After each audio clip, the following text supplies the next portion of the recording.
अगर हम लोगों का बस चले तो कल भी चुनाव आयोग चुनाव करा लेता, परिणाम वही आएगा जो 20 साल से आते रहा है। चुनाव से इसका कोई लेना देना नहीं है। ये पहले का उनकी तो इच्छा थी कि 2 ही को चालू हो जाए। मेट्रो, प्रवासी मजदूर, छठ, दीपावली, एक बातों में अपने 4 बातों को रख दिया, क्योंकि हमारे सर्वमान्य नेता और एनडीए के सर्वमान्य नेता बिहार श्री नीतीश कुमार जी इसीलिए तो जाने जाते हैं ना। बिहार विधानसभा चुनाव 2025 की घोषणा हो गई है।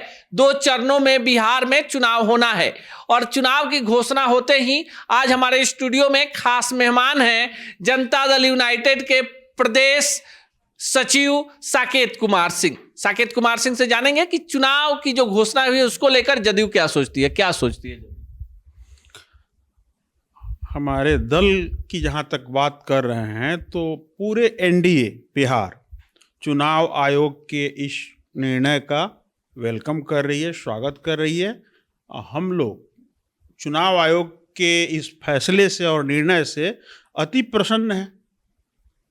लेकिन आपकी पार्टी ने 1 चरण में चुनाव कराने की मांग की थी चुनाव आयोग से और बीजेपी ने 2 चरणों में। अब जो चुनाव है ये 6 नवंबर और 11 नवंबर को होगा, 14 नवंबर को रिजल्ट आएगा। आपको लगता है जो विपक्षी पार्टियां हैं कह रही है कि भाई छठ समाप्त हो जाएगा, प्रवासी मजदूर चले जाएंगे, इस पर क्या कहें? इस पे हम बाद में कहेंगे। पहले आपने बोला कि मेरी पार्टी ने 1 चरण में चुनाव कराने की मांग को चुनाव आयोग के सामने रखा था। बिल्कुल सही है। हमारे राष्ट्रीय कार्यकारी अध्यक्ष जी ने बोला था, आप ही लोगों के सामने बोला था। तो चुनाव आयोग ने सारी पार्टियों को, सारी राजनीतिक दलों को अपना अपना मंतव्य देने के लिए कहा था। उसमें मेरा दल जो है अपना मंतव्य दिया था।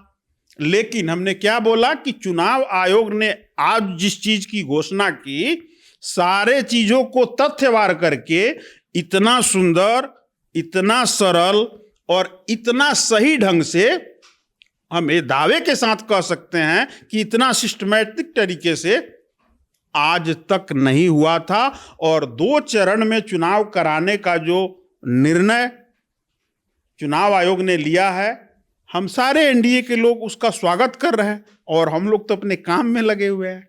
लेकिन आप आज देखिए, आज चुनाव की घोषणा होती है, सुबह में मेट्रो की शुरुआत, देखिए बिहार में एक नए इतिहास की शुरुआत, और जहां डेवलपमेंट की बात होगी वहां जो कोई भी काम करेगा उसकी चर्चा होगी। आज 6 तारीख था, अगले 6 तारीख को यानी 6 अक्टूबर को हम लोग बातचीत कर रहे हैं। 6 नवंबर को प्रथम चरण का चुनाव होना है। इस बीच जो समय है 1 महीने का समय है, इसमें दोनों छठ भी है, दीपावली भी है। तो आपको लगता है कि जिस तरह से नीतीश जी कह रहे थे कि भाई जो केंद्र में भी आप लोग सहयोगी हैं कि जो प्रवासियों को लाने की व्यवस्था है, आपको लगता है इसका फायदा आप लोगों को मिलेगा? देखा जाए, मेट्रो, प्रवासी मजदूर, छठ, दीपावली, एक बातों में अपने 4 बातों को रख दिया। हम चाहेंगे कि उतना ही सुंदर ढंग से आप इसको सुनने का भी कार्य करिए जी। बिहार की देवतुल्य जनता जो है, यूं कहें मतदाता मालिक जो है ना, वो आदरणीय श्री नीतीश कुमार जी के विजन और उनके कार्यों पे विश्वास शुरू से रखने का कार्य करती है। इसलिए मेट्रो का उद्घाटन आज ही होना और आधी आचार संहिता का लग जाना या चुनाव आयोग का अपना प्रेस कॉन्फ्रेंस करना, इसको जोड़ के देखने की कतई जरूरत नहीं है। क्योंकि हमारे सर्वमान्य नेता और एनडीए के सर्वमान्य नेता बिहार श्री नीतीश कुमार जी इसीलिए तो जाने जाते हैं ना। विकास पुरुष, उनको अपने विकास के कार्य शैली के आधार पर ही बोला जाता है। तो चुनाव से इसका कोई लेना देना नहीं है। ये पहले का उनकी तो इच्छा थी कि 2 ही को चालू हो जाए जी। 4 दिन विलंब से हुआ। तो इतने तत्पर रह के आदरणीय मुख्यमंत्री बिहार श्री नीतीश कुमार जी ने बिहार को इस ढंग से सजाने का काम किया है। इसी का परिणाम है या इसी का प्रतिफल भी आप कह सकते हैं कि आज के डेट में विपक्ष मुद्दा विहीन होके घूम रहा है। उसको विकास पे बोलने के लिए मुद्दा ही नहीं मिल रहा है। तो हमारे नेता ऐसे दूरगामी सोच के नेता हैं और व्यक्तित्व के धनी हैं, जो बोलते कम हैं, उनका काम बिहार के जनता को गवाही देता है कि ये तो आदरणीय नीतीश कुमार जी का किया हुआ। अब चुनाव की घोषणा हो गई है, आदर्श आचार संहिता लग चुका है, बहुत सारे नियम कानून कायदे हो गए। हम सीधे सीधे छोटे छोटे सवालों में जान लेंगे। आप जदयू में एक संगठन में एक महत्वपूर्ण पद पे है, जदयू कितनी मेंटली तैयार थी इतने कम समय में? चुनाव जो है एकदम 14 नवंबर को फिर से नया जनादेश बिहार के सामने होगा, जदयू कितनी तैयारी के साथ?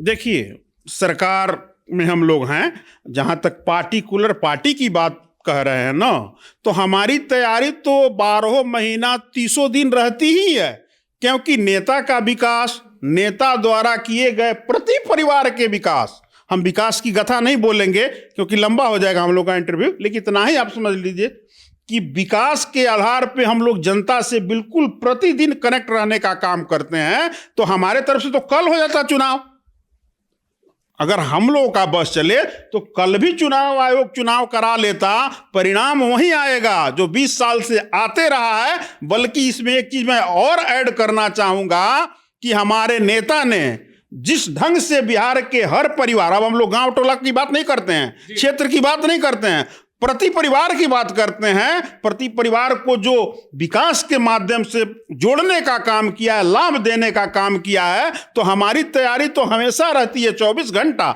जब बिगुल बज गया मैदान में हम सिपाही हैं, कूद गए।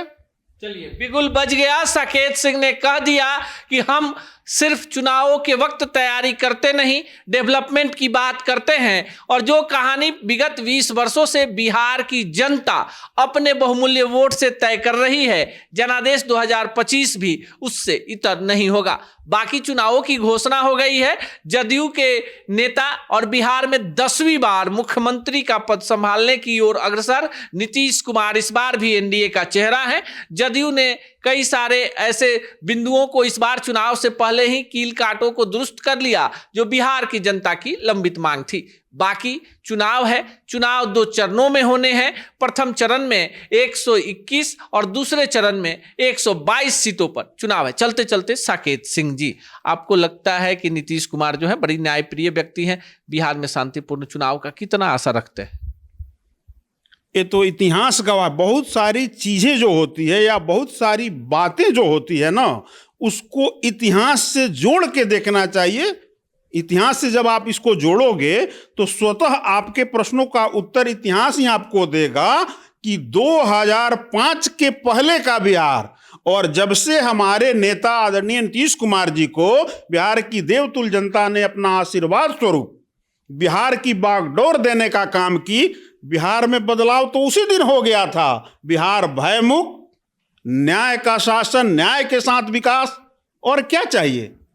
नीतीश कुमार इसीलिए न जाने जाते हैं, करप्शन से बिल्कुल समझौता नहीं, लॉ एंड ऑर्डर उनका पहला प्रहार। याद करिएगा, सत्ता संभालने के तुरंत बाद ही उनका सबसे पहला प्रहार जो था लॉ एंड ऑर्डर पे ही था। और एक कोई भी भ्रम में न रहे विपक्ष के लोग, ये आदरणीय नीतीश कुमार जी का बिहार है, 2025 नीतीश कुमार जी का बिहार है। यहाँ वो युग बहुत पीछे छूट गया, इसीलिए यहाँ की जनता भयमुक्त होके एनडीए को पूर्ण बहुमत से, हम लोग का जो लक्ष्य है 225 का, उससे आगे बढ़ा के हमारे नेता और बिहार के सर्वमान्य नेता, एनडीए के सर्वमान्य नेता, आधुनिक बिहार के निर्माता नीतीश कुमार जी को पुनः 25 से 30 का मुख्यमंत्री बनाने जा रही है।